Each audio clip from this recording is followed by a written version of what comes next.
this is Sarah. And this is Rachel. And this is the Diaries, a podcast where we rip apart, episode by episode, the Vampire Diaries. Warning, this is a rewatch podcast. We always bring up spoilers. I feel like it's inevitable today because it's a flashback episode. Yeah. That will always relate to the future. Yeah, always. That's why they do them. Yeah, this week we're talking about Season 3, Episode 3, The End of the Affair. You already know the 1920s episode. Mm-hmm. Lots of Stefan, lots of Klaus, and another original. Yeah. Finally. Introed. Yeah. Yeah, this is one of my faves. I love this episode, so I'm really excited that we're here. Yeah, I saw on the wiki, and there was also like, you know, a link to like a newspaper article with a little interview.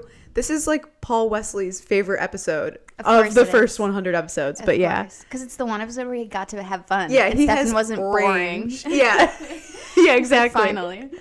Yeah. No, this is a top tier episode for me too. So yeah, like, it's one of the best. And definitely, I would say the best flashback episode, except for maybe one we get later this season that we'll get into.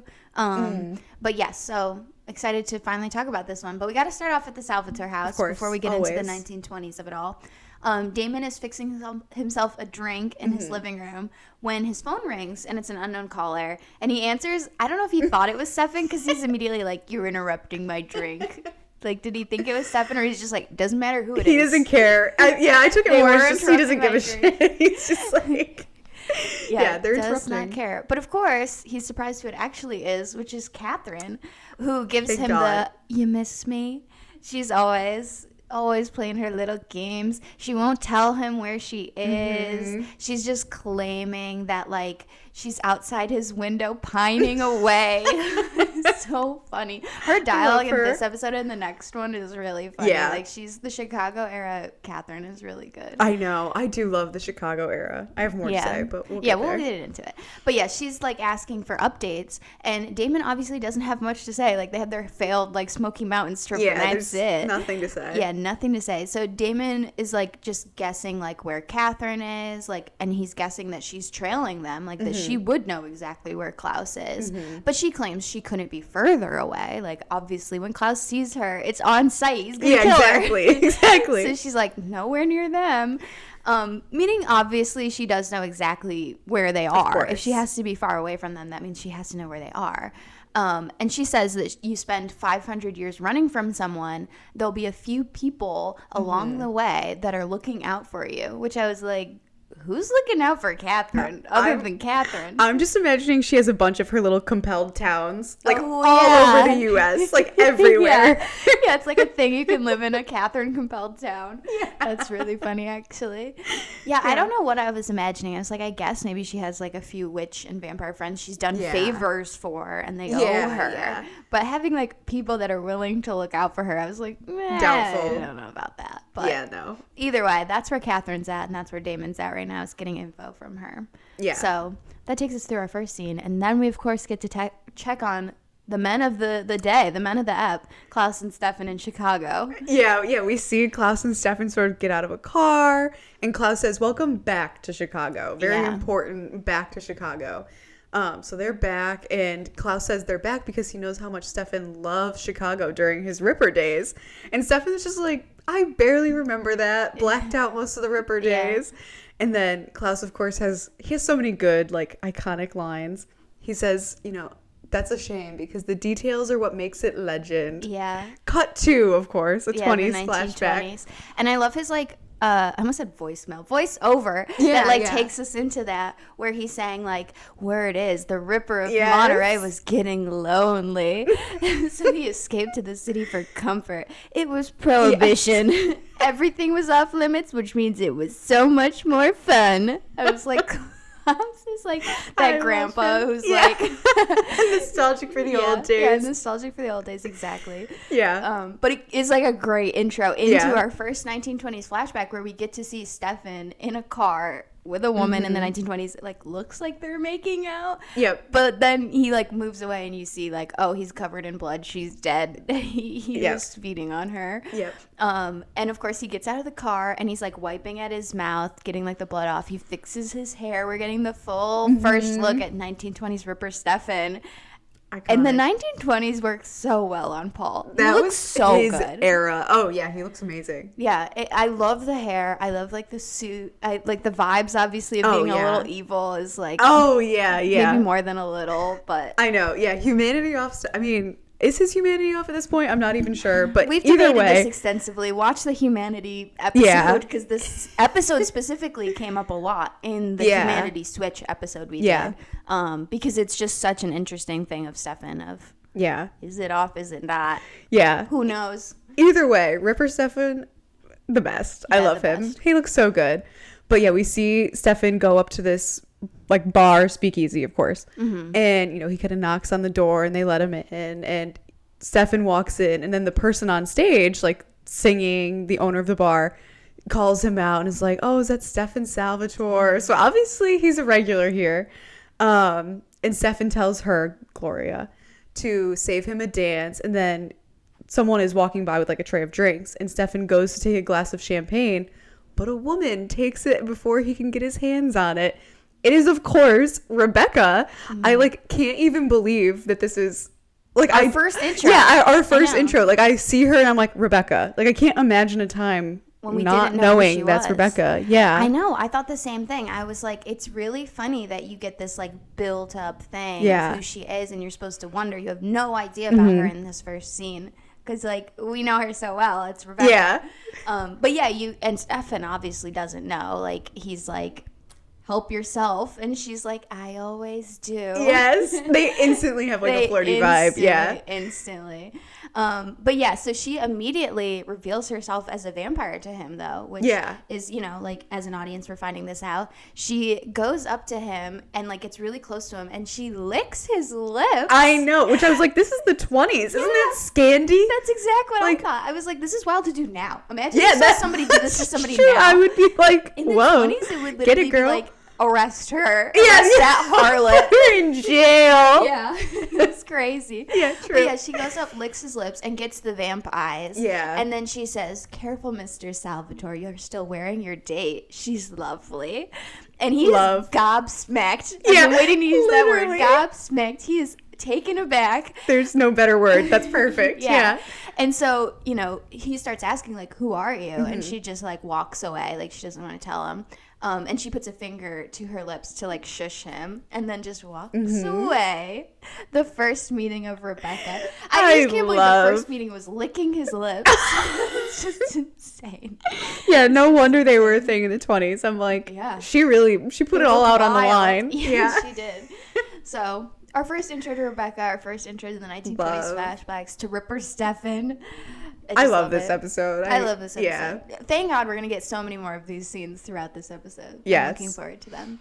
Yeah. But of course, we'll take him back to reality from that where Klaus is lamenting on Chicago's magic. Mm-hmm. And Stefan keeps saying, like, he really doesn't remember any of this. Like, he does not remember Chicago or the 20s at all.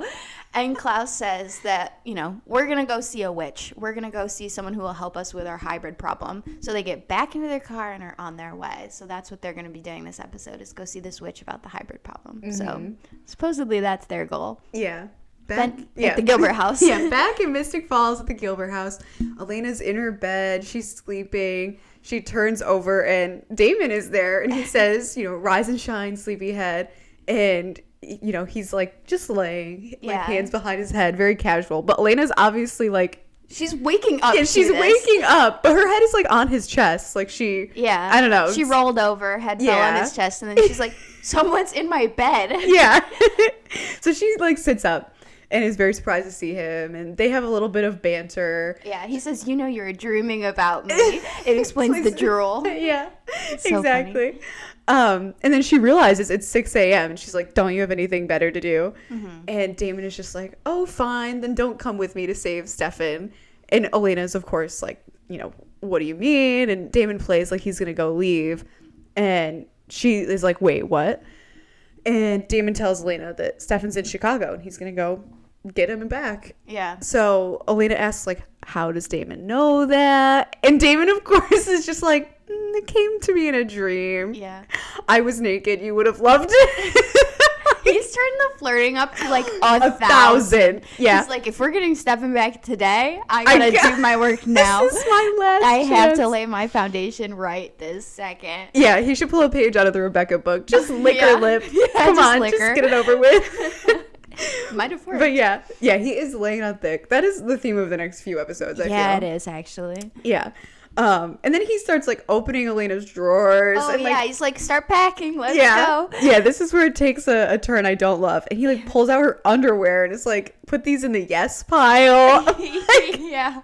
He's putting it all on the line. Yeah, he is. But she just like takes them from him and puts them back. And again, it's a flirty vibe. Yeah, the shameless flirting up so many degrees. Yes. I kind of wonder also if it's in part now like Andy's dead, he's just free to do what he wants. The thing he kept saying, Andy was the thing keeping him from going for what he really wants. No more Andy, Elena time. I guess, yeah. And no more Stefan. That's probably part of it. Yeah. All of the blockers are gone. Yeah. So now he can finally act the way that he's been wanting to, which is shameless flirting. Shameless flirting. Yeah. But anyway, less happy, less fun, less everything.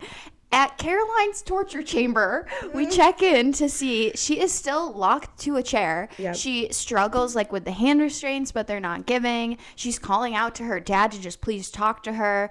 But we see smoke and like vapor start entering the room, and she starts like heavily coughing. And Bill like comes in and he tells her he's sorry that this happened to her, but she needs to know, or he needs to know how she walks in the sun. Like he's kind of playing like, I don't want to say nice dad because he really doesn't give nice dad ever. No, but it's like a little good cop of a thing of like, you just have to tell me, honey. Yeah. Like, I just need to know so I can help you. And poor Caroline is so trusting of her father. She looks at her ring to indicate that that's how she walks in the sun. So he takes off her ring and tosses it.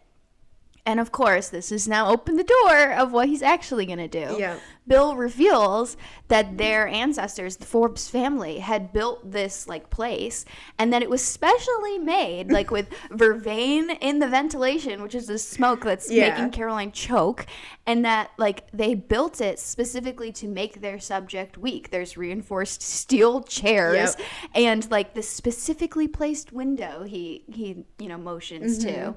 And, of course, we're going to figure out what that is because he shows Caroline a bag of blood. She obviously gets the vampires. She's been in here for, like, 36 hours at this point? Yeah, it feels like days. Forever. And he says, blood controls you, sweetheart. This is how I'm going to fix you. You love a man saying he'll fix you, especially your father. Great. And he pulls the chain that's connected to the blinds on this window, of course, letting sunlight come in and burn her. She is screaming her head off. Like, what is wrong with everyone in the Mystic Falls general area that they experiment on vampires instead of just like killing them and being over it or like, doing anything else? Yeah, like trying to talk to them like real people. Yeah, no. It's absolutely insane. No, straight to the torture chamber. Because why did they need this in previous? Like, he's using it for his daughter, which we'll get into. But like, why was this built? I'm also wondering how they ever even caught a vampire to use this on. Like, especially back in the day. Yeah. I don't know. It feels like they never even knew who the vampires were. Like, I have so many questions about all of this. Yeah. Yeah. Why? Why would they have it? Yeah.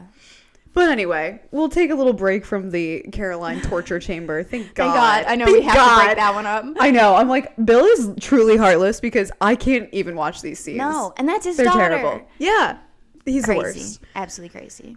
But a little bit of a lighter thing. We see Damon and Elena are driving. Little road trip episode. Yeah. This episode has it all. 4, 5. What? I don't know how many road trips they've had at this point. They've had a lot. Yeah. Yeah. This episode really, has it all. Little road trip moment. They're driving on the highway to Chicago.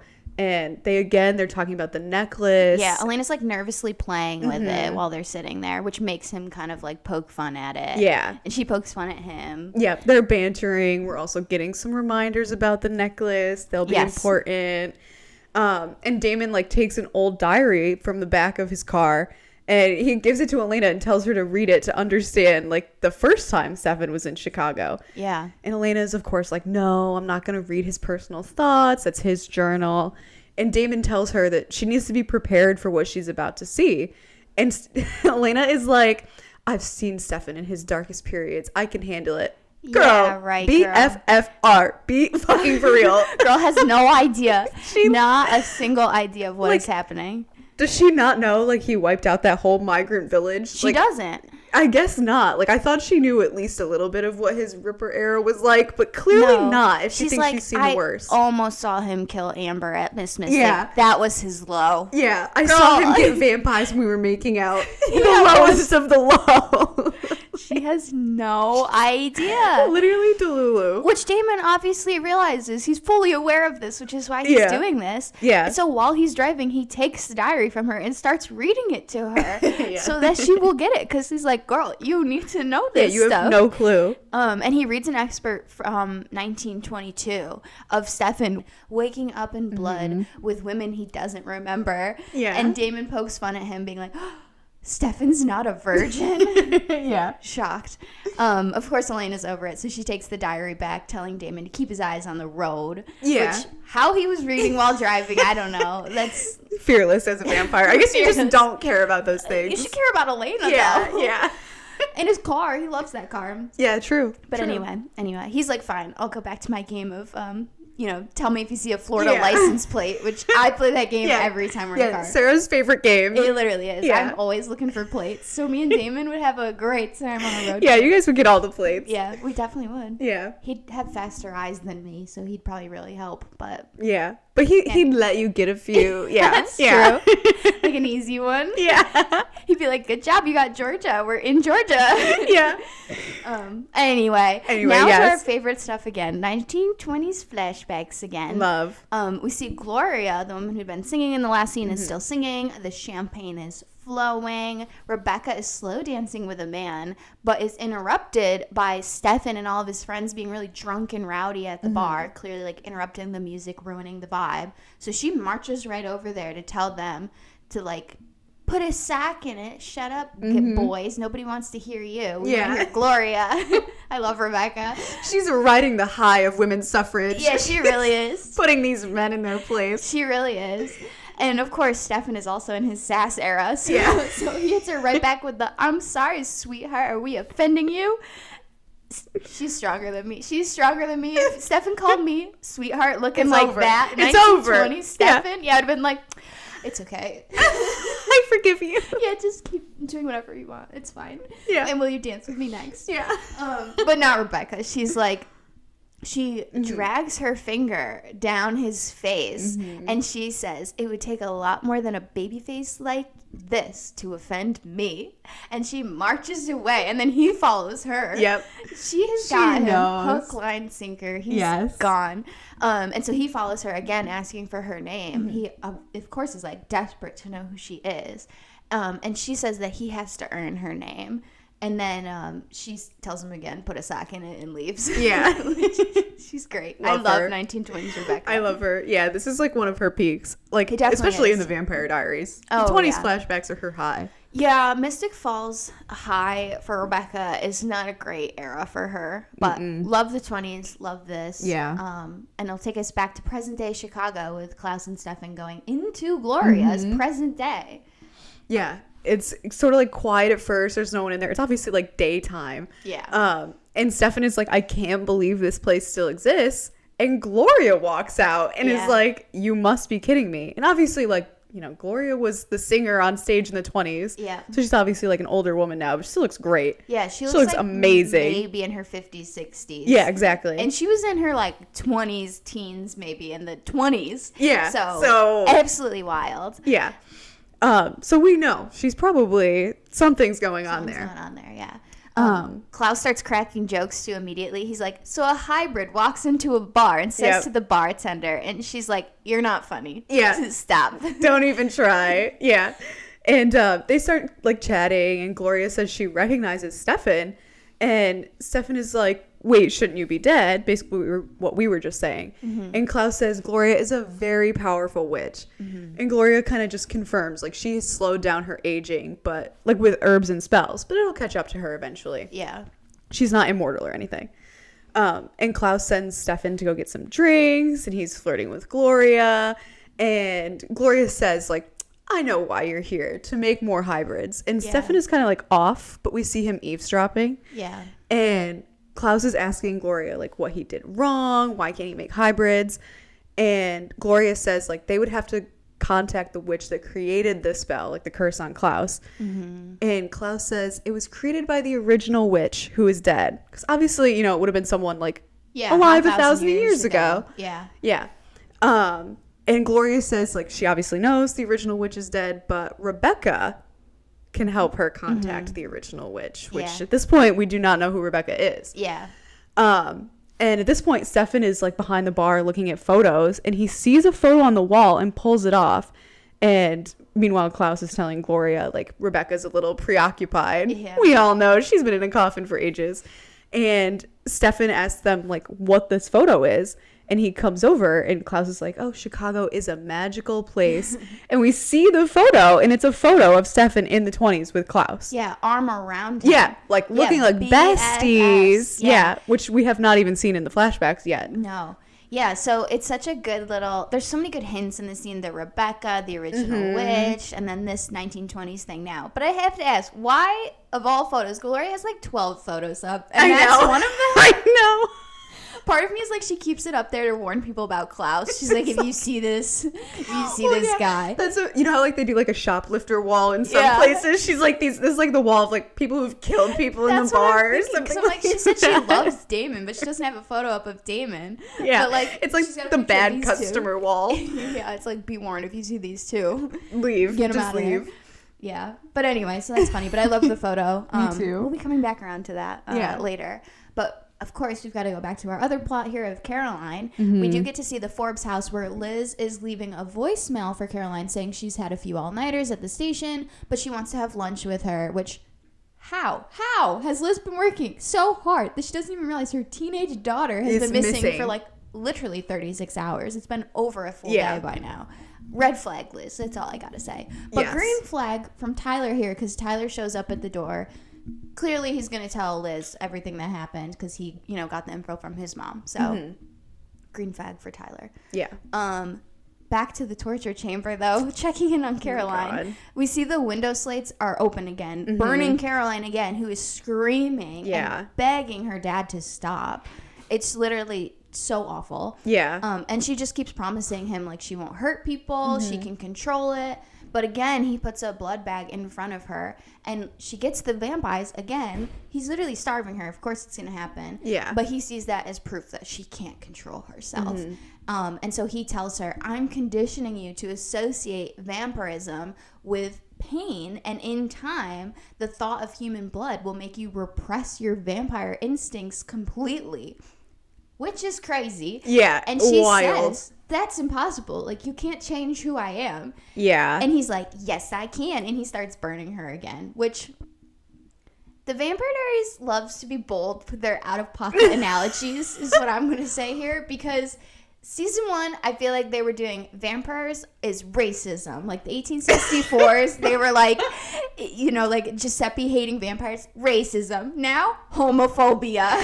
Which is also insane because Bill is canonically gay. Exactly. It makes no sense. This is literally conversion therapy. It's exactly conversion therapy. And it's what the fuck are they doing? Yeah, with the one canonically gay character in like the entire show at this point. It's insane. It is absolutely wild. I know. I think about this plot all the time. Like, it works, I guess. It does, like, sort of work in a way, but it is absolutely wild that they chose to do it like this. And him to do it. I think him to do it. I can kind of, I mean, especially because it obviously is terrible. Like, what they're doing to Caroline is obviously terrible. But to have it be Bill doing it, I'm like, ooh. Like, bro. That's... How do you not realize? I guess Mystic Falls was so progressive at that time. He never had to experience anything like this, I guess. I don't know. I would have loved to be in the writer's room when they were pitching this. Oh my God, I know. Let's do a conversion therapy plot about vampires and have our one gay character do it to his daughter. Yeah, to his daughter. It's crazy. It's so bad. It's so crazy, but... that will keep happening for the rest of this episode. Yeah. Cut to the less crazy plot somehow, even though it's still crazy, is back to Chicago. This time we're now in an apartment building and we see Damon and Elena walking towards what is Stefan's old apartment from the 1920s. Elena doesn't understand like why of anywhere Stefan could have lived. He lived there. And so Damon says, well, there used to be an all-girls high school around the corner. It did shut down though for low attendance issues. Weird. So funny. I don't know if he was joking or if he was serious. Either way, so good. Funny. So good. So funny. So they get to the door that is Stefan's door, and Damon breaks the lock and opens it up, revealing like an untouched, perfectly kept time capsule of like a 1920s apartment. Yeah. Not even really that dusty. I'm like, this is so unrealistic. I love them for trying this. Because like, what? There's like a little dust, but like... yeah, it's really not that crazy. Yeah, it's like your apartment after a week. Yeah. Also... who's paying for it? Like, I guess it's probably just like compelled, let me have this in perpetuity. Yeah, but like, that could be. My theory, honestly, was that Klaus is paying for it and he's sending people in to check on it. We'll get back to that later. But like, he'll come back someday. That's kind of what I think. Because I'm like, who else? Because Klaus, when they get there later and the door, like the lock is broken, he acts so pissed. He's like, who would have gotten it? Stefan's like, it's been here for like 90 years. Like, it's not weird. And Klaus is like, this is awful. Klaus is like, I'm firing the people who've been looking out for the apartment. So I think it's Klaus. Because Stefan obviously didn't care. No, he like barely remembered the place. So I just think that's so funny that it's untouched. The idea that it's Klaus. It has to be Klaus. That's the only person that would care enough to do this. True. But anyway, so they get in there, and Damon is still trying to give Elena a reality check of like what they're dealing with, what they're going into. So he leads Elena back towards like the kitchen area where there's like this built-in shelf, and he opens it, revealing it's like a hidden cabinet. And at first, all you can see are alcohol bottles. So Elena jokes like, "Oh, hiding his alcohol, Stefan was such a monster." But of course, Damon tells her to look a little closer. Yeah. So she steps into the closet and sees on the wall, it is covered with a list of names, starting very notably with Giuseppe Salvatore and like 100 other names at least after that. And Elena realizes pretty quickly, like, this is a list of Stefan's victims. Yeah. These are people I know Stefan has killed. Yep. Well, she probably only knows like 3 of them. The rest of them? Yeah, but Giuseppe's a pretty big tell in being first. Yeah. Exactly. And as usual, Elena is definitely like unable to face Stefan's evil acts. So she immediately turns this on Damon, asking like what he was doing in the 1920s. Yeah. Like, yeah, she even makes a joke. She's like, oh, like fighting for women's suffrage or whatever. Yeah, like trying to turn it around on Damon. Like, I don't know. I think that's interesting that she did that. Yeah. She can't face like what Stefan did. But anyway, Damon's like, well, I was in Chicago too. It's a big city. But Stefan was a cocky ripper douche. Which is so funny. But he was like, so I was avoiding him. But I did have some time to indulge in some Daisy Buchanans of my own. Which is really funny. I know. I love all the little 20s references in this episode. So good at them. Yeah. And yeah, Damon just like sort of goes to leave because he's going to go out looking for Stefan. And he tells Elena that he's going to go to Stefan's old stomping grounds. Yeah. And Elena tries to go with Damon, of course, because, you know, she's just going to stay in this apartment, this dusty old apartment alone. And Damon just tells her to stay there and come up with a plan. Yeah. But we'll see what happens with Elena. Yeah, we'll see how well that leaves. Yeah. Just keeping Elena in this 90-year-old apartment. The one place herself. That it used to be Stefan's that they might go to. Yeah, the logic here was not logicking, but we'll get to that. We'll get there. But for now, Stefan and Klaus are back in the warehouse. Stefan is holding the photo and asking Klaus, like, why I don't remember this. And Klaus tells Stefan, like, he said it himself. There were a lot of dark periods during that time. Yeah. You know, Klaus obviously just trying to like play it off. He's not ready to reveal his hand yet. Yeah. And Stefan is like, okay, sure, but why didn't you say that you knew me then? Because that's obviously suspicious. Yeah. And Klaus tells him memory lane is going to have to wait. Yeah. But, you know, Stefan pushes him and is like trying to get him to say like how he knows him and, you know, all that stuff. And Klaus is like, actually, I hated you at first, Stefan. Cut to a flashback. Yeah. Stefan is drinking blood from a woman that's obviously like 50% of what he was doing during or more, like probably 90% of what he was doing during the 20s. Yeah. And Rebekah joins Stefan on the other side of this woman and is drinking from her neck. And then Rebekah and Stefan kiss. And Stefan sees that Rebekah is wearing the necklace the one that he gave to Elena. Yeah, the big reveal. Yeah, it belonged to Rebekah. Necklace belonged to Rebekah. This is the first we're like seeing of this, which is on first watch crazy. That is a jaw-dropping moment of like, that's where Stefan got that? Yeah, he's Rebekah. Just reusing on all of his lovers? Is that what's going on? Yeah, it's very confusing. But this is the first time he's seeing it, too, because he asks Rebekah about it, and she tells him that it belonged to a witch that gave it to her, and it's magical. It even brought her love. Oh, Rebekah. They're cringe. Yeah, she's great until she falls in love with someone, and then she's cringy. Over, yeah. But anyway, so they're having a little moment when suddenly Klaus comes over to try to drag Rebekah away. And she pulls away from him and, like, she doesn't want to go. And Stefan stands up to, like, defend her. Yeah. Which, of course, like, Klaus basically laughs at. Like, I love his face when someone tries to challenge him. Yeah. He gets this, like, really cocky smirk of, like, yeah, right. Yeah, like, come on. Okay. Be real. This will be fun. And so Stefan does, step up to try to, like, defend Rebekah. But she's like, he will kill you. Like, he will kill you. Don't do this. Like, back away. Don't do this. And Klaus is really with the jokes this episode, modern and 1920s, because he's like, oh, so this is the famous Stefan Salvatore I've been hearing so much about. You're right. He does have funny hair. And then he's like, I'm bored. Let's go. Yeah. Just so funny. I love that Stefan's hair is like a plot point in the show. Like, through every decade. It's talked about in every decade. Yeah. Yeah, they really do. Also, it just looks normal. But okay. Yeah, it just looks normal. It actually looks really good. Yeah. But anyway, Rebekah's like, I don't want to go with you. I'm not your girlfriend. I don't have to. And Klaus says, no, you're my sister, which means you do have to do what I say. Yep. And he grabs her arm and, like, pulls her away so that they're both facing Stefan, which ends the scene. But Rebekah and Klaus have always danced such a weird line of, like, the Instagram game of siblings or dating. Yeah. That is, like, they'd fail sometimes. They really would. And this scene is a weird, like, version of that. Yeah, they have some weird vibes sometimes. Like, even the fact that they brought up that they made Rebekah say the line, I'm not your girlfriend. I'm like, I get they wanted to drop it and have it be like a reveal, like a twist at the end of the scene. But like would anyone say that to their brother? I don't have a brother, so I don't know. But I'm like, no, I don't feel it's like I would weird. Be like, I'm not your girlfriend to a brother. No, that's so weird. Yeah. I don't know. It's odd. Weird energy between those two.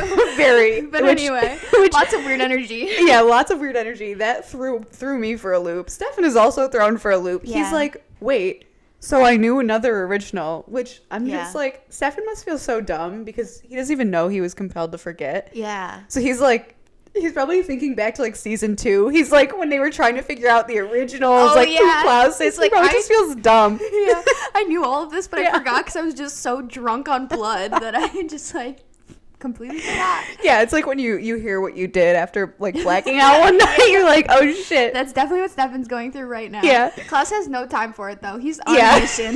He's got stuff to do. Yeah, he's walking through his little warehouse of coffins and he opens one with Rebekah in it. Yeah, we see her in 1920s exactly. clothes. Yeah, she's still in like the outfit we see in some of the flashbacks. Yeah. And she looks gray. She's obviously, she's been daggered. Yeah, like we've seen with Elijah. Yeah. And Stefan says he doesn't remember Rebekah, and Klaus is like, well, don't tell her that. Yeah. And Klaus undaggers Rebekah, and Stefan... Wait, I just want to add, he says Rebekah's temper is worse than mine. Oh, yeah. Which I was like, I don't think that's true. I don't think that's true. I think it can be if she's like really provoked, but especially by her brothers, which I was like, Klaus is like, somebody drops something and he's like pissed. He's screaming, Rebekah. Like he's always like. Yeah, the Rebekah. So I don't know. I thought that was funny. I was like, it's hard to say. I don't agree with that, Klaus. Yeah, I feel like Rebekah can just go like so much more personal and petty. Yes, which she can make it seem like that. But I Klaus agree. Is vindictive and evil. Exactly. Which inherently makes his temper much worse. Yeah. Either way, continue. He pulls the dagger out of Rebekah. Yes, Klaus undaggers Rebekah. Stefan is like, what is going on? Because you obviously want me here for a reason. Mm-hmm. And Klaus is telling Stefan that he wants Stefan there because he has many talents, and in fact Klaus learned a lot of his favorite tricks from Stefan. Yeah. Cut to a big scene for our humanity switch episode. Yeah, another scene we've talked a lot about already, just because it is so crazy, so memorable. Yeah. So wrong, freaky. I don't know. There's Wild. so many adjectives to use here. We see Klaus, Rebekah, and Stefan are still at the bar in the 1920s, and now they're all sitting in a booth. Real cozy. They're buddies now. And, you know, Klaus is poking fun at Stefan about not being worthy of an original because he's from a diluted bloodline, which I thought it was really interesting they brought this in because this is a big plot point in the books. Of, Interesting. Yeah, blood and, like, blood supremacy and everything is, like, a thing in the books. And Klaus specifically is very obsessed with, like, blood supremacy in the books. So I was like, I wonder if it's a nod to that or if it just, I don't know. But I thought that was interesting because it reminded me of the books. But anyway, they mention that there's other original siblings who Klaus claims he killed. And, you know, Rebekah says, like, well, they all had their chance to choose a side. I chose the right one. Eventually. So, okay, she was forced to choose the right one eventually. But yeah, so again, hints that, you know, there's other originals and that Klaus has specifically had beef with them, which we already knew from And Elijah, they're all probably in those coffins. Yes, exactly. Suddenly, a man appears at the table looking for his wife, and he starts threatening to call the police because obviously it's prohibition. They're in a bar. Yeah. They all laugh at him, obviously. Like, LOL, what's the Chicago PD gonna do to Klaus Michelson? Like, come on. But this man obviously doesn't know that. And so Stefan calls over the man's wife, Lila, and the husband, like, immediately, like, tries to leave with her, but Stefan tells her to sit down next to him, and he compels the man to sit down next to Klaus. And Stefan takes off Lila's glove, and he gets out a knife, and Rebekah says, Stefan, don't be mean. It's like Rebekah's seen this. She knows where this is going. She's seen this trick before. Also, Klaus is intrigued. That's what I was going to say. Klaus has not seen this before. He's like, where is this going? Like, this looks fun. Thrilled. And so Stefan cuts Lila's wrist open, and he lets her blood pour into a champagne glass that's there. And Stefan tells her thank you and to go off and bandage that up and lets her leave.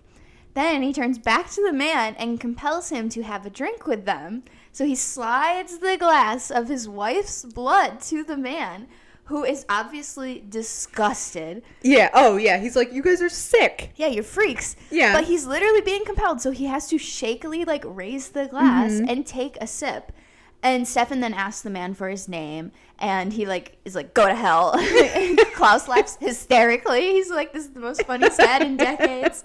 But then, of course, like, Stefan is like, well, you know, you'll have to take another sip if you don't tell me. Yeah. So he tells him Liam Grant is his name. And then Stefan, anyway, tells him to take another sip. And Klaus clinks his glass with Liam's glass. He's having the best time of his life. And then Stefan tells the man to finish the whole glass now. So he has to drink the rest of it. And Klaus is yucking it up. He is laughing hysterically. He hasn't been this entertained in centuries. He's 1100 or whatever. Literally having the time of his life. Yeah. I'm literally obsessed with Joseph's acting in this scene. I know, he does really well. He's so, like, impressed, so entertained. It really, like, I don't know, it reads so well of, like, how much he likes Stefan and is, like, enjoying this, even though it's the most messed up thing you've ever seen in your life. Yeah. But it's great. I really liked this whole scene. And again, so interesting for our humanity switch, like, discussion. Yeah. And again, I think it does give a little bit more, like, to Klaus's background. Like, you know, he was the big bad in season 2, but just because he was trying to break this curse. Now we're seeing a little bit more of, like, the sadistic, like, inherently evil. Yeah, what he's just, like, doing on a daily. Exactly. When he doesn't have, like, a goal. Yeah, when he's just, you know, amusing himself. Exactly. Yeah. And what Stefan's doing. Yeah, and what Stefan is, like, possibly with humanity on. Yeah, we don't know. We don't know. Yeah, I love that. I mean, it's, like, messed up, but I love that scene. But anyway, we see, you know, back in the warehouse, we're back to reality from the flashback. Klaus is walking towards the exit, and Stefan is following him out. And Klaus says he used to be Stefan's #1 fan. And Klaus also, like, as an aside, quickly compels the guard to let Rebekah feed on him when she finally comes back to life. And Stefan asks Klaus where they're going. And Klaus says he's going to go prove that we were friends who once trusted each other with their secrets. And Stefan is like, how are you going to prove that? And Klaus says, we're going to your old apartment. Which, you might remember, Elena's just cooped up in. Yeah, so you're just like, no, like, this is not good. Yeah. Which also, you're like, why can't Klaus just compel him to remember right now? He's not ready. Yeah, he's just going to play these games for some reason of being like, we're going to go visit your place so that I can prove to you that I know things. Yeah. It's more fun for him, Klaus. Yeah. Yeah, anyway. So, yeah, we know Elena's waiting at the apartment, so immediately panic. But before we go there, we'll go to Gloria's modern day, where we see Damon enters the bar, which is now open and full of tons of customers. It's popping. Gloria's behind the bar, and she sees Damon and is immediately like chatting him up. They are besties. He's like, Gloria, damn, if I knew you were gonna age like this, I would have stuck around.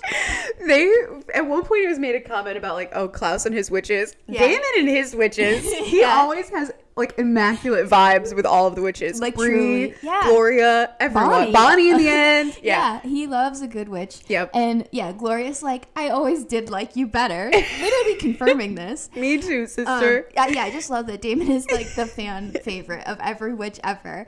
But Gloria continues and she says, I see your brother is still running in the wrong crowd.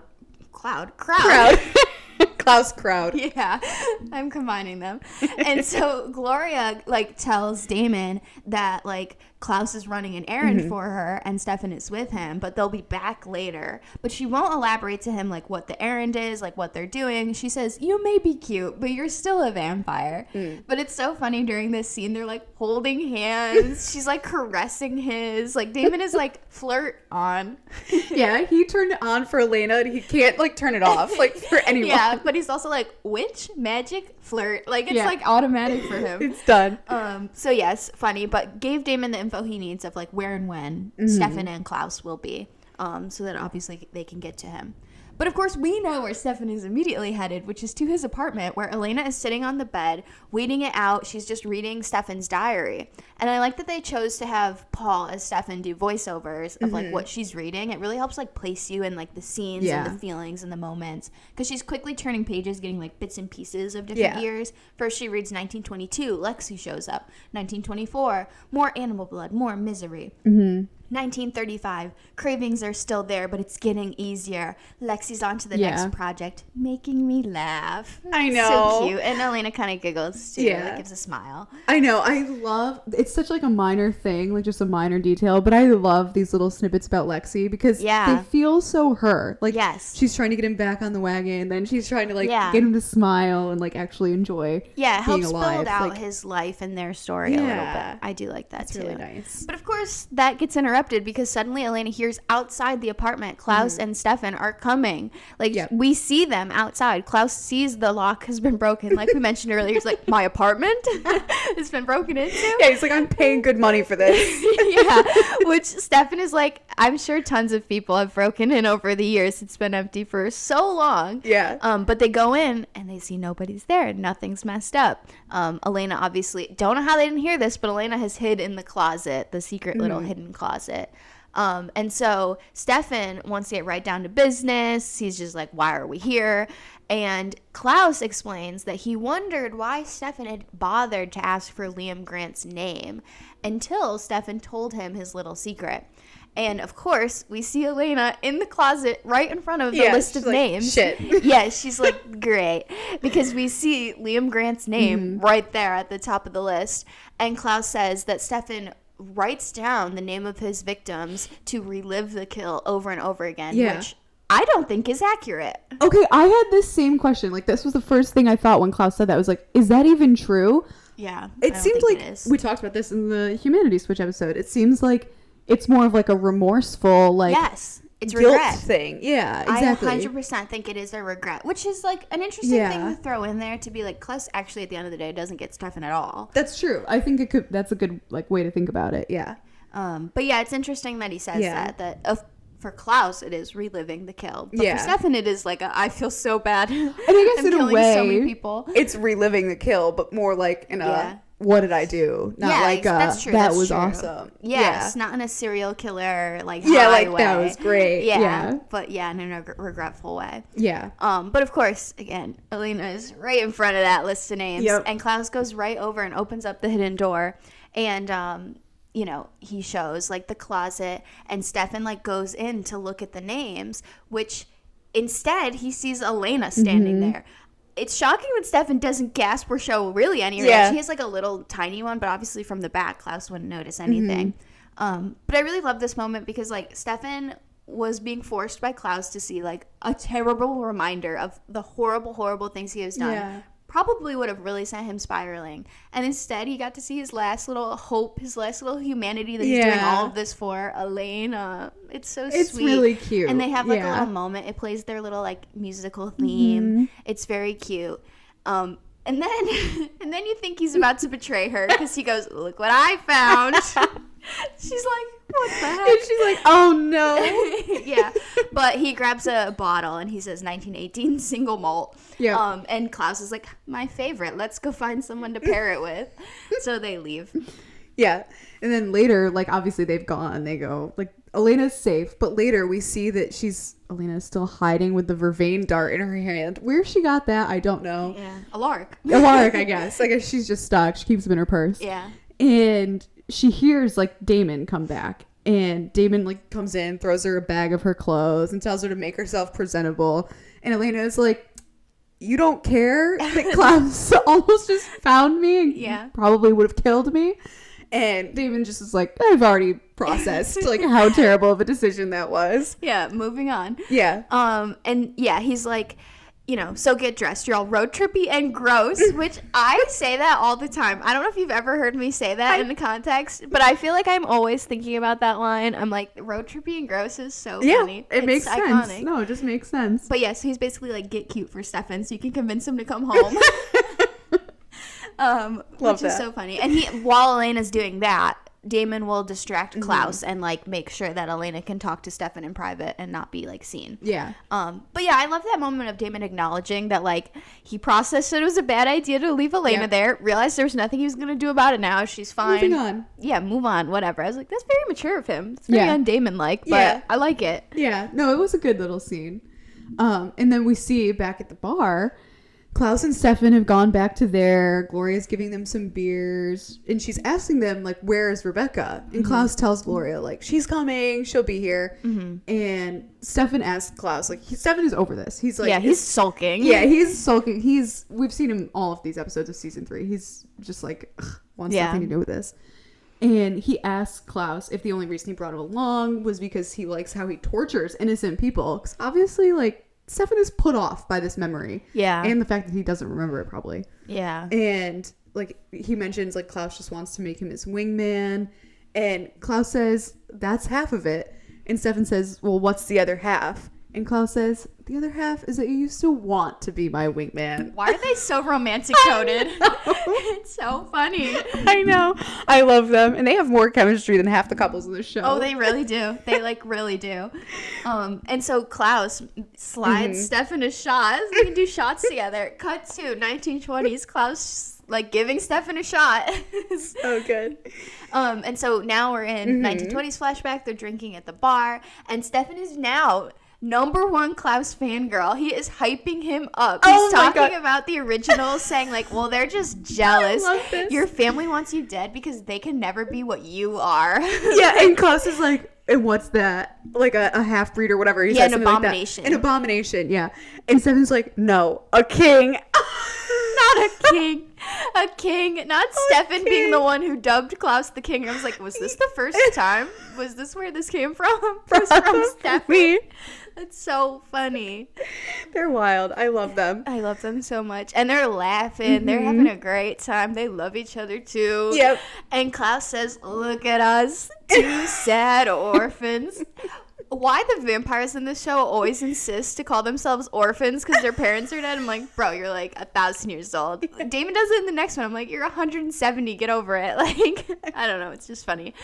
But anyway, they both notice Rebekah, who's watching them from across the room. And Klaus warns Stefan that Rebekah fancies him and that she doesn't do anything half speed, including falling in love. So he should be careful because Rebekah's mad, aka crazy. Yep.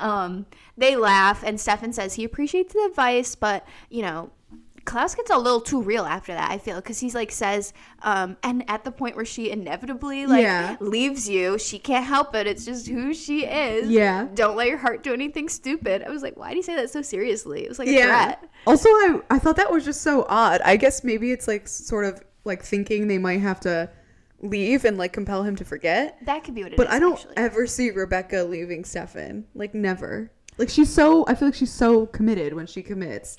I don't know. It's so hard because something always goes wrong with her relationships. True. Like, we see a lot of it in the originals, but a lot of it is because of Klaus and having to run and that kind of stuff. Yeah. So, I don't know. It is a weird thing where it's like, it is kind of a real, I don't know, warning, I guess, in a way, but it is also like, yeah, a little weird.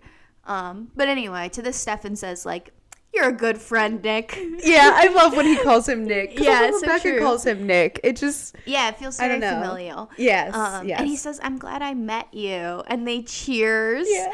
And the way Stefan, like, literally has two of these Michelsons in love with him. I know. So funny. I'm like, hook, line, singer, both of them. He got them. But we see back at the modern day Glorias, Klaus raises his shot to Stefan and says to friendship and clinks his glass with Stefan's. Yeah. Because obviously modern day Stefan is like, what is going on? Yeah, Stefan just confused. He's just along for the ride. Confused, yeah. Also confused in a bad way. In a bad way, much worse way. Yeah, back in the chamber of torture. Yeah. It's dark in the cellar. Obviously, like, it's probably been a full day by this point. Caroline still has burn marks on her skin, though, and her head is just, like, slumped over. Like, yeah, she's been through it. She has been through it, yeah. And Bill is just, like, sitting against the wall. Caroline is trying to reason with him, but he's waving the blood bag in front of her. But Caroline actually doesn't react, probably because she's exhausted. Like, she just physically can't. She doesn't even get, like, vampires or anything. Mm-hmm. And Caroline lifts her head, and she's teary-eyed. Mm-hmm. And she says, like, she can't fight the urge. And Bill is like, no, but you can. And Caroline asks Bill why he's trying to fix her. And Bill's like, I'm doing it so I don't have to kill you. Yeah. Oh, my God. Everything he says in the scene is crazy. It's wild. I actually want to jump back to something he says before this. He says, I want you to know when Carol Lockwood called and told me about you, I sat down and cried. Oh, yeah. Bill, it's not about you. Yeah. You think Caroline didn't cry when she literally died? Yeah, she was killed. Yeah. I don't know. Yeah, he's being wild. So, yeah, he says, like, I am doing this so that I don't have to kill you. And Caroline, of course, like, gets the vampires eventually. Like, it's inevitable. Yeah. And he says, like, he obviously was going to burn her again. And he says the sun's down now, so they'll try again tomorrow. He's the worst. He's just the worst. Yeah. And then he just, like, kind of, like, pets her head and leaves the room. Like, genuinely, like, he thinks he's doing this for her. Yeah, he's so fatherly. Yeah. And he leaves the torture chamber and, like, bolts the door shut. But then he hears a gun being cocked. Yeah. And he looks up, and who does he see but Sheriff Liz? Yeah, Liz, shoot first, force. We love her. She's standing, she's got her gun pointed. She's at the top of, like, the spiral Safety staircase. probably off. She's ready to go. Safety off for sure, as we'll see. Yeah. And she's pointing the gun at him. Finally, it's been days. Yeah. I wish this happened sooner, but Liz tells Bill, like, that is our daughter in there. Like, she looks up to you. She loves you. And, of course, you know, Caroline can hear them talking. Yeah. And Liz is trying to reason with Bill. And Bill asks Liz to let him do this. Yeah. And Liz is like, Tyler. And Tyler comes down the stairs, her little partner in crime. She always has to involve a teenager in everything. I know. God forbid she get a deputy. We talked about this in season 1. Like, 50 deputies. Damon killed them all. I guess that's true. Damon killed all of them. Yeah, but at one point, the whole Mystic Falls Police Department knew. So I don't know what's going on. Yeah, I don't know. Tyler's enlisted. And Tyler walks down the steps and tries to go into the torture chamber. Mm-hmm. And Bill tries to stop him. But Liz fires a warning shot. At the wall. Like, right past his head. She means business. She's like, I am not stepping out of here without my daughter. I love her. Yeah, good. Thank God. Yeah. Caroline deserves this kind of, like, support. And exactly. I know. It's like, it feels like Caroline would be this level of, I mean, she is. She saves Liz all the time. Oh, yeah. Like, she even saves Bill, obviously. Yeah. Like, Caroline is such a ride or die. Yeah, like, even Damon and Stefan. She doesn't even like Damon, but she's, like, done stuff like this. Yeah. Exactly. So I'm like, I'm glad Liz is showing up for her like this. Yeah. But yeah, after the warning shot, he lets Tyler go right in. Bill's, like, remembering. He's like, oh, yeah, you shoot anything. Yeah. Tyler goes in and he rescues Caroline. Like, he unlocks her from the chair and, like, carries her out and grabs her daylight ring for her. Yeah, which... it's such a serious scene, but I died laughing at the way he puts the ring on her. He picks up the ring and he goes to put it on her, and I think Well, I think what must have been going through his mind was like, don't get down on both knees like your proposal. Like, oh, yeah. So he was like just squatting and like full stance and like sliding the ring on her finger. It's so awkward, but I gotta watch funny. It. I didn't even notice. It kills me, but it's sweet, obviously. Yeah. He's trying to help her, but it's just so funny. I was too caught up in the warning shot of it all. You'll have to go back and watch that part because it's so funny. So he gets the ring on her and he picks her up and like, holds her and carries her out. So finally Caroline is getting to safety. Yeah, thank God. What a sequence. Oh my God. Yeah. Wild. Anytime these four, anytime a Forbes or a Lockwood, that's all we got in this scene. It's out of pocket. Yeah, that's what I was gonna say. If you got a combo Forbes Lockwood scene, wild. Absolutely wild. Someone's getting shot. Someone is firing a gun. Yeah, exactly. Bottom line. Oh man, so funny. But anyway. Our other fave combo is, of course, Stefan and Klaus. They're back at the bar, modern day, and Stefan is just so confused. He's like, if we were such great friends, why do I only know you as the hybrid dick who sacrificed my girlfriend on an altar of fire?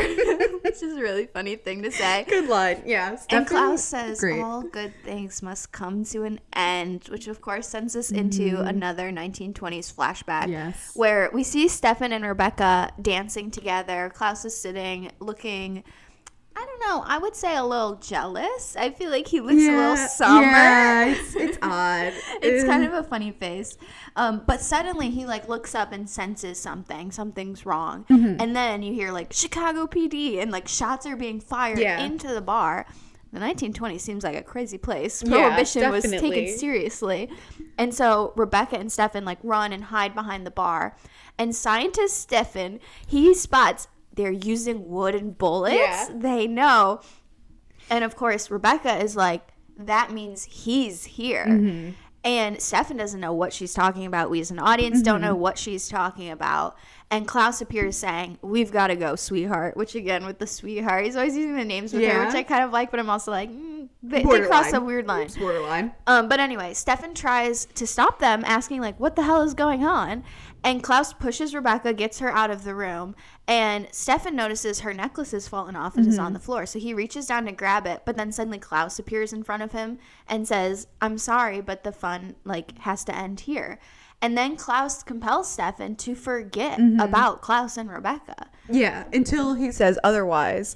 He says, I love the little line he drops right before he has to go. You never knew us, Stefan. Thank you. I had forgotten what it was like to have a brother. Yeah, he says while he's carrying all his brothers around in coffins. Whose fault is that, Klaus? Also, Elijah's such a good brother to him. Yeah, Klaus is evil for that alone. I'm like, Cole loves you guys. He wants to be your friend so bad. He wants to be in the family so bad. And you're carrying him around in a coffin for like over a century. Yeah, he's wild. Just a little crazy. He's just a little crazy.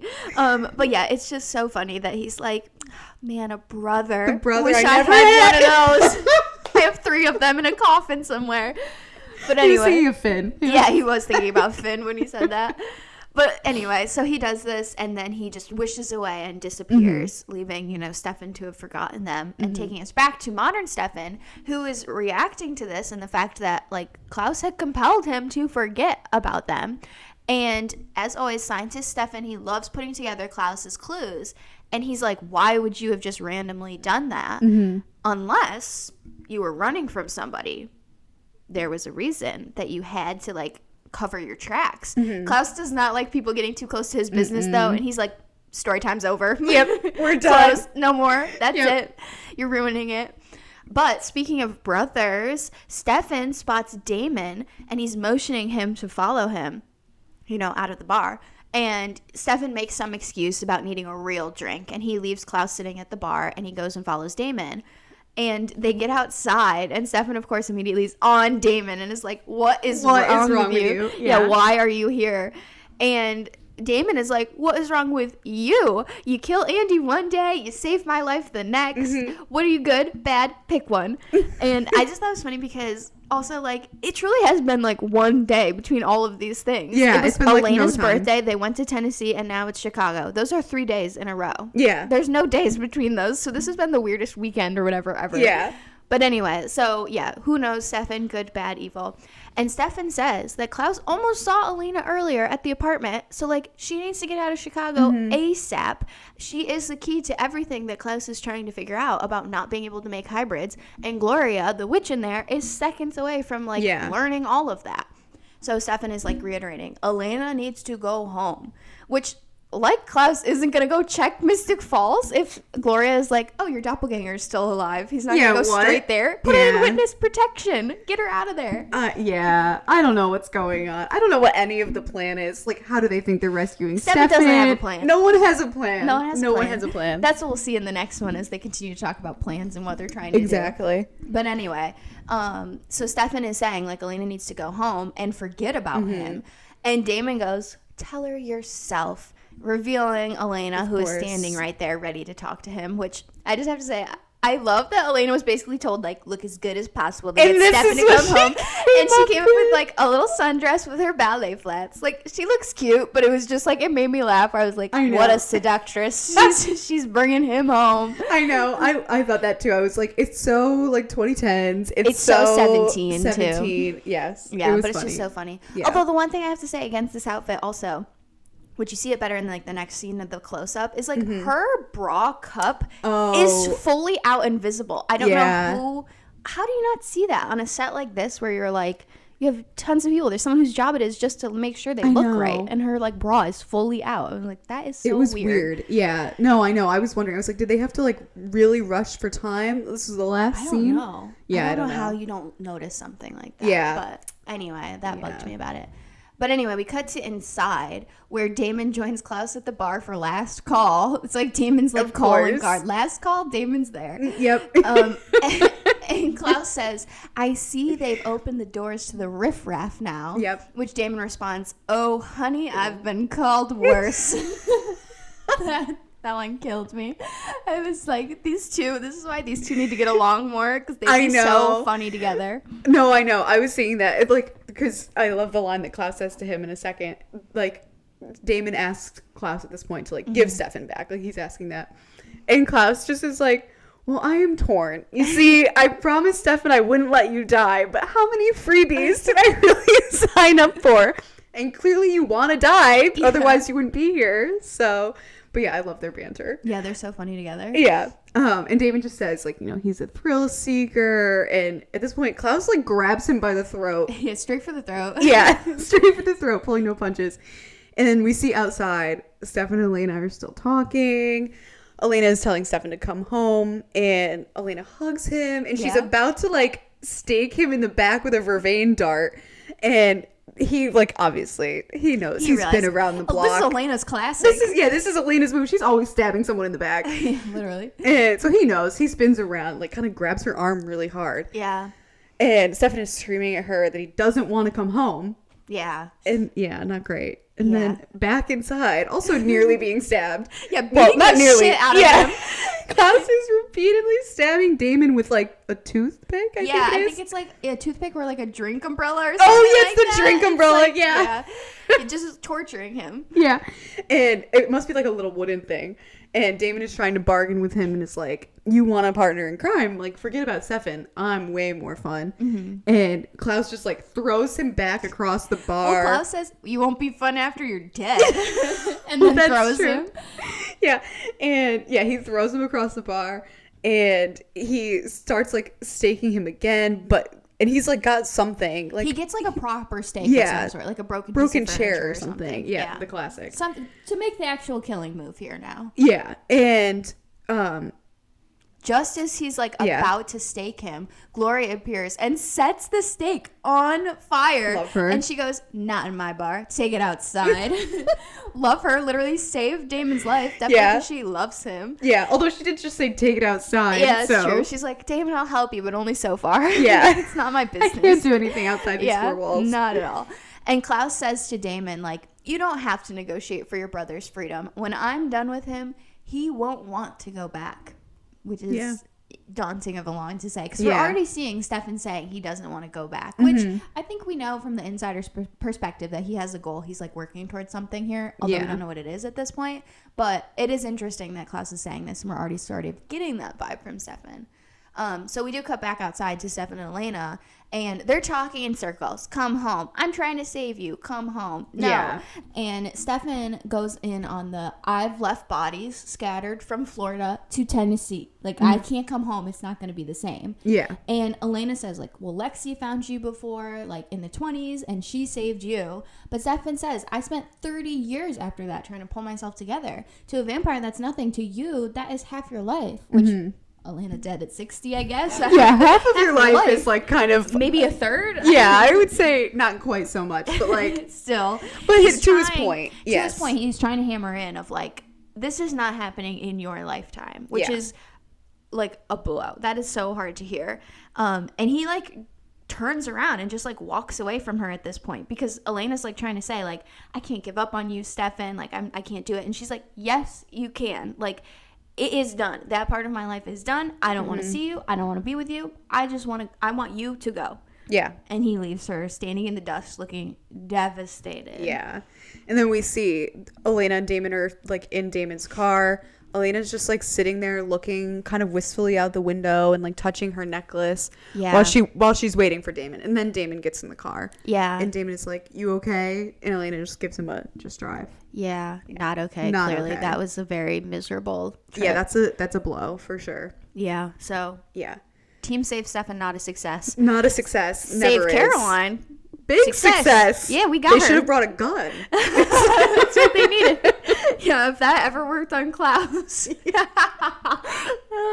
That's what they needed Liz Forbes. Was missing. Yeah, imagine if they brought Liz. That would be so good. But anyway, Caroline is at home sitting in her bed drinking from a blood bag, and Liz is sitting on her bed watching her. And Caroline finishes the blood bag and hands it to her mom. I was like, that's so cute. They've come so far that she's like that accepting of it. And so Caroline lies down and Liz gets up first she tries to comfort Caroline and is saying like their families have been taught to believe this vampire stuff. It's been passed through generations. Like they were taught to never stray from that. And Liz says that like Caroline was the one who taught her to look at things differently, to break that pattern. And Caroline is obviously still upset about all of this. And, like, she says she thought her dad was the one that, like, really got her. That was the one that she was close to. And Liz says, like, he will again. You know, really trying, which I don't think any of this is true. But Liz is trying to believe it. She's trying to believe it for herself and for Caroline. Yeah. And so Tyler shows up at the door, and he's standing there. And Liz gets up to kind of give them a moment. But Caroline stops her and says, thanks for believing in me. So sweet. I love them. The best mother-daughter pair because there's so few. I know. Well, that's what I was thinking. I was like, there's so few mother-daughter relationships. They made sure they went all in on this one. They did. Yeah, that's so true. Yeah. So yeah, then after that, Liz leaves and Tyler comes in and is saying, would now be a bad time to give you crap for sneaking out on me, which makes her like kind of laugh a little bit. It's a good lightening the mood. It was fun. Yeah. And she smiles and he gets in bed with her under the covers and she puts her head on his chest and he just starts holding her and she just starts crying, like absolutely breaking down, sobbing and saying, he hates me, my dad hates me. Yeah. And Tyler just kisses her head and just keeps holding her. I have so many feelings about this. It's like, why is Caroline always the one getting tortured? She gets tortured all the time. And then also like Tyler is such a good boyfriend here. I'm so glad we get a good boyfriend arc for him. I know. I do love this arc for Tyler. This is truly we said it before. Yeah, we said it in the last one. And then it's going to continue like in the next one. Like he has a really good boyfriend arc for a few. Yeah. And this is part of that. He's so good in this one. Yeah. Speaking of boyfriend arcs. I was going to say, now we're entering a little bad boyfriend arc, maybe. Yeah. Yeah. Klaus enters like the room in the warehouse with like all of the coffins. Yeah. And he sees Rebekah's is empty and the guard is like laying there dead on the floor. Yeah. And Klaus is like, Rebekah, it's your big brother. Come out wherever you are. Yeah. Little games. Yeah, little games. And Rebekah rushes at him and stabs him and like daggers him with like her dagger. And he like gasps and she tells him to go to hell. Yeah, classic Rebekah. Yep. And that sends us into another 1920s flashback where we get to see what actually happened, how she got daggered. We see Klaus and Rebekah are outside by a car waiting, and Rebekah is clearly waiting for Stefan. She's clearly standing there like waiting for him before they leave. And Klaus is telling her to hurry up, like, you know, we gotta go, we gotta forget about him. And she it says point blank then that she doesn't want to leave without Stefan. Mm-hmm. And Klaus says, like, they need to move. They have been found and they need to disappear. They need to draw, like, no attention. And Stefan would clearly draw attention. So he says, Stefan isn't coming. Mm-hmm. And Rebekah realizes, like, what did you do? Like, clearly you did something to him. And Klaus grabs her and says, we don't have time for one of your tantrums, which I was like, I love Klaus, but he sucks. He's the worst. Yeah, you would hate to be his, like, sister. Oh, my God. Any woman in his life, for the most part. True. At this point, at least. And so, yeah, he's just being the worst to her. And Rebekah shakes him off, saying, like, she doesn't want to run anymore. She wants to be with Stefan. Mm-hmm. And Klaus tells her, well, then you have to choose Stefan or me. And she doesn't answer. And so he's like, that's what I thought. Yeah. Get in the car. And he overconfident. Overconfident. He starts walking back to the car. And she says, goodbye, Nick. She chose Stefan. Yeah, not good. And so she starts to walk away to go look for Stefan. And Klaus moves. He is in front of her and daggers her through the heart in a second. I mean, he was ready. That's what I was going to say. That says so much about Klaus, that clearly he had the dagger at the ready if this was like a possibility. It's like, it begs the question of, did he just always have this dagger all the time? Like, he must have. I think he probably always just has one handy. I feel like he just always has one on him. But also, I don't know, I feel like, you know, the more we get to see of Rebekah, I feel like it's so obvious that she would choose Stefan. I feel like Rebekah's such a, like, falls so hard. Yeah, that's so true. Even if this were Matt Donovan, she'd be like... And we know Stefan, women are always willing to give up their whole lives for Stefan. Yeah, so. Katherine, Elena, Rebekah, we'll see some more. Yeah. He has so many. Yeah. Which I get it. Yeah, same. If Stefan was acting like this, I get it. Love him. I get it. If he was torturing people in front of you, he'd be like, I want to marry him today. He has a certain charisma. Yeah, he does. But yeah, Klaus clearly saw this coming. Yeah. And back in the present day, we see Klaus is still, like, trying to talk to Rebekah, and he tells her not to be mad because he brought a peace offering. Mm-hmm. And Klaus sort of tells Stefan to come in. And Stefan comes in, but he clearly doesn't recognize Rebekah. Like, yeah. Because obviously, like, she's not in any of the photographs or anything. He doesn't even know what she looks like. Yeah. And Klaus, at this point, like, compels him to remember. And everything comes back to Stefan, and he actually recognizes Rebekah. And it's my favorite moment. Just as he, like, you know, is like walking towards Rebekah, looking like he's recognizing her. Mm-hmm. Klaus from behind him is like, Stefan. I know. It's so funny. And so Stefan turns around and we get like a little flash of a memory of them getting the photo taken together that they had gotten earlier. Yeah. And then it's just so funny that he had to steal that moment from him. Rebekah. Yeah, he's like Stefan is like moving toward Rebekah, and then Klaus is literally like, Stefan. Yeah, I'm here too, Stefan. Yeah. And we get the flashback, and he says it to the photographer that they were getting the photo done with. It's like, take a picture of my brother and me. So clearly, like, they meant so much to each other. And present day Stefan looks at Klaus and says, I remember you. We were friends. Mm-hmm. And Klaus corrects him and says, we are friends. We are. Current day, we're friends. So funny. So clearly, like, the memories have come back now. But Klaus goes over to Rebekah, and it's time to get down to business. He tells her that, like, Gloria needs something from Rebekah to contact the original witch. And Rebekah reaches for her necklace and realizes it isn't there. Mm-hmm. And she starts freaking out, saying she never takes it off. She's, like, panicking, looking for it. Like, what did Klaus do with it? He doesn't know what the heck she's talking about. Stefan is on the sidelines looking nervous. Yeah. That man is like, uh-oh. I'm about to get caught here.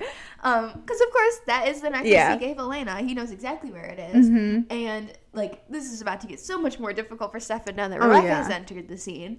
And Klaus is pissed now, realizing the necklace Rebekah is freaking out about is what Gloria needs. Mm-hmm. And Rebekah flips over her coffin. Stefan is looking progressively more nervous. Yeah. And, that's kind of where the scene ends. But just imagine, like, having a necklace that got lost 90 years ago that you somehow have to find. Yeah. Where do you begin?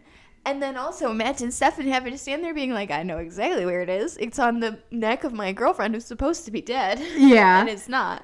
Yeah. So, Stefan very clearly nervous. Very clearly nervous. Yeah. Terrible place to be. Yeah, not good. But a slightly better place to be. Back in the Salvatore house, Damon is on the phone with Katherine. Yeah. Damon is telling Katherine that she was right about Stefan and Klaus being in Chicago. And Damon asks Katherine where she is. Yeah. And Katherine, of course, like, doesn't really tell him. She just plays it a little cagey. I love her response. She's like, you want to come rub sunscreen on my back? Yeah. Yeah, playing it up like she's somewhere warm, tropical. Which also, we saw in the earlier call and in this one, she's just in, like, a phone booth. Like, it's giving nothing away to us where she is or what's going on. But it also is like, well, it's not on a beach. Because, like, you wouldn't be on a phone booth. Yeah, it's definitely not a beach. But, yeah, in a random phone booth. Yeah. And she tells him to keep guessing. And she kind of laughs and hangs up. Yeah. And we cut back to the 20s, and we see in Gloria's bar, after the whole, like, Chicago Police Department came in, police are confiscating the alcohol, like, putting it away, putting it in boxes to get rid of it.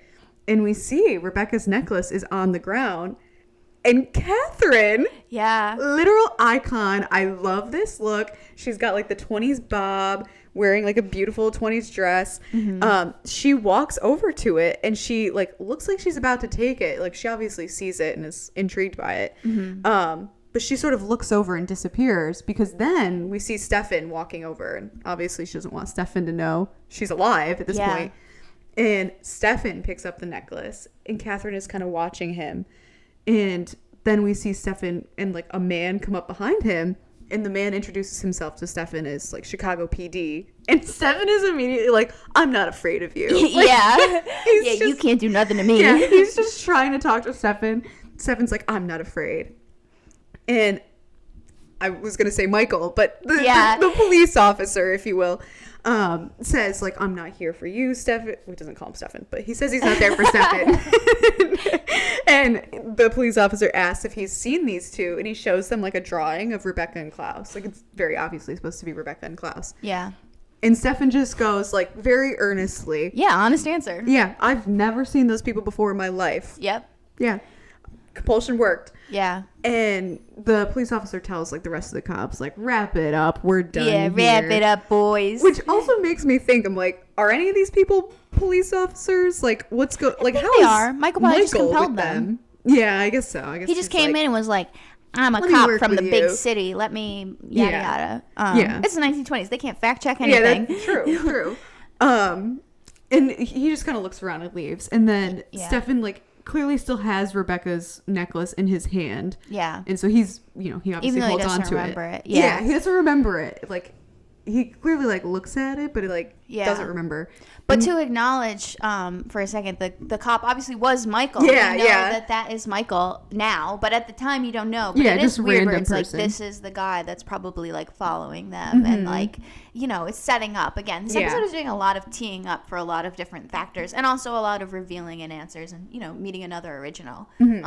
But yes, so you get that. You see that it's Michael, but you don't know. Yeah, you don't know. Like, he could be the person. He could just be, like, a random. He could be a lackey. We don't police know. Officer. Yeah, we don't know. We also don't know what his relation is to them or why he's following them at this point. So, but it is Michael, on a rewatch. So yes, a nice first look. Yeah, good little look at Michael. More for him later. But yeah, we see Stefan with the necklace, and then Katherine kind of watching Stefan and then leaving.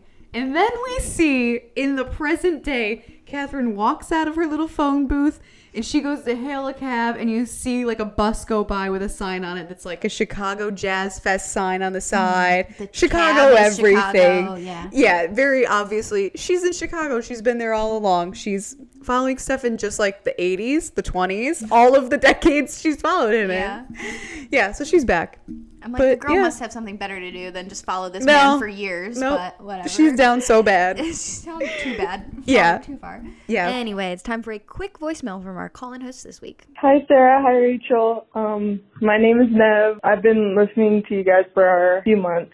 Anyway, love your guys' podcast. You guys are great. Always good for a good laugh. I was just thinking about episode 3 of season 3 and how, even though Klaus and Stefan are evil, the 20s looks great on them. Like, dang. Okay. And it's our first appearance of Rebekah, which is so exciting. So, yeah, can't wait for the next episode. Love you guys. Thank you for that, our voicemail host. So, yeah, that's it for this episode. Call in, leave us a voicemail, let us know your thoughts on this episode or the next one. Or leave comments on YouTube, DM on Instagram. We always like hearing your thoughts and sharing them. So Yeah, definitely. But to wrap up this episode, for deaths in our in memoriam section, we have the woman at the very beginning of the episode that was killed by Stefan in the car in the flashback. And then we also see Stefan kills Liam Grant in a flashback. And then Rebekah kills the security guard to come back to life. Yeah. I think that's it. Yeah. Yeah, not a big one, but, you know, a few. Yeah. So, then I only have one contender for Out of Pocket. There was one that stuck out to me. I mean, here's the thing. I could do Bill because he's the worst, but it's too far. My favorite Out of Pocket is Klaus stealing Rebekah's moment and being like, Stefan, I'm here too, Stefan. Remember who you really love. Yeah. No, That's just my favorite moment. I think it's so funny. No, I like that. It's so playful. It's so funny. The only other contender I have is just all of the Liz warning shot scene, the Bill. But that was warranted. That was warranted. Deserved. Yeah, that was deserved. So I'm going to give it to Klaus for stealing Rebekah's moment of reuniting with her love. He was like, but what about my love? But what about me? Yeah. Yeah. So funny. So Klaus wins Out of Pocket. And I feel like Klaus is a big contender for quotes, too. Yeah. For our best quotes. Yeah, I definitely think any quote had to be Klaus. I didn't really have one specific one in mind because all of his dialogue was amazing. Yeah. But I really liked the description that you talked about at the very first, like the top of the very first 20s flashback. Yeah. About being prohibition, everything was banned, so everything was more fun. And then I also liked his quote to Damon that I said about the like, clearly you want to die if you would even come here. Yeah. Damon had a lot of good ones, too. All of my quotes are Damon and Klaus. Yeah. I already said my fave is Damon's, you're all road trippy and gross. I do genuinely say that all the time. Like, that might be one of my most quoted, like, Vampire Diaries quotes. I think it's so funny. Yeah. And I liked a lot of the ones at the start, too. You know you were dreaming about me explains the drool. Oh, my God. And it came to me in a dream. I was naked. You would have loved it. Damon was on one. He was firing him up. But I do like the Klaus-Damon combo. Maybe the best is, I see they've opened the doors to the riffraff now. And Damon says, honey, I've been called worse. I love their banter. It's a combo. It's my favorite. So I don't even know who we give it to because I'm like, both of them. I'm leaning toward the combo. Yeah, I really like the combo. Like they can share it. Yeah, they can shared. So the riffraff and the honey, I've been called worse. Just something about calling Klaus honey is like really hysterical. Yeah. So love that. So Klaus and Damon combined best quote. Yeah, I think that works. And then for best song, I didn't feel super strongly about it's not a big any song of the episode. songs. Any flashback, we always say this, any flashback episode is not going to be song heavy, especially like a 20s is like, I liked a lot of the jazz music and stuff they played, but I just don't know what it is per se. Yeah. To be able to nominate it. Yeah. Also not sure it fits with the vibe of the playlist, which is always what I'm thinking. That's always a factor. Yeah. I did have one nomination at the start of Distance by Christina Perri when Elena's laying in bed and she rolls over and Damon is there. Yeah. It was like the perfect Elena singer-songwriter-y vibe, and I thought that was really cute. And I like Christina Perri. I used to love that album when I was in like high school, so I was like, that's a good honorable mention. I liked that one for honorable mention. Yeah, I like that song. There was another song called Run Wild that I really liked, but for me, the one I wanted to go with as a winner, just because I liked the reuse of this artist. Yep. Yeah, I wanted to go with Shelter by Birdie. Yep, obviously a Birdie song. I love when they reuse artists. Me too. Yeah. And it's when Elena is driving back from Chicago all sad, and then Tyler and Caroline in bed. It's the classic emotional moment of the episode. And Birdie is like one of the, the best in Vampire Diaries. So yeah, I agree. I think it's Shelter by Birdie. Yeah. So obvious easy winner. Easy. Yeah. Cool. So we'll be adding Shelter by Birdie to our best song of the episode playlist. We've got all the winners from season 1, season 2, and so far into season 3. We also have a special playlist where we'll have all of the honorable mentions and winners for season 3. You can find both of those playlists linked in our various bios, descriptions, all the places we link things. You'll also find there our TikTok and our Instagram where we're always posting fun polls, clips, memes, all sorts of random things, and of course allowing you to like comment and get involved in the discussion. That's a fun part of it. So join us over there. Yeah. And listen to the podcast on Spotify or Apple Podcasts, or watch the video version on YouTube. And yeah, call in, leave your comments. Yeah. Yeah, we want to hear from you. But yeah, definitely join us next week for season 3, episode 4, Disturbing Behavior. Chilly. Yeah. It's chilly. She's always saying this is the chilly episode. You'll see. If you also don't remember, like me, you'll see. But yeah, the chilly episode. Anyway, thanks for watching and or listening to this one. Bye.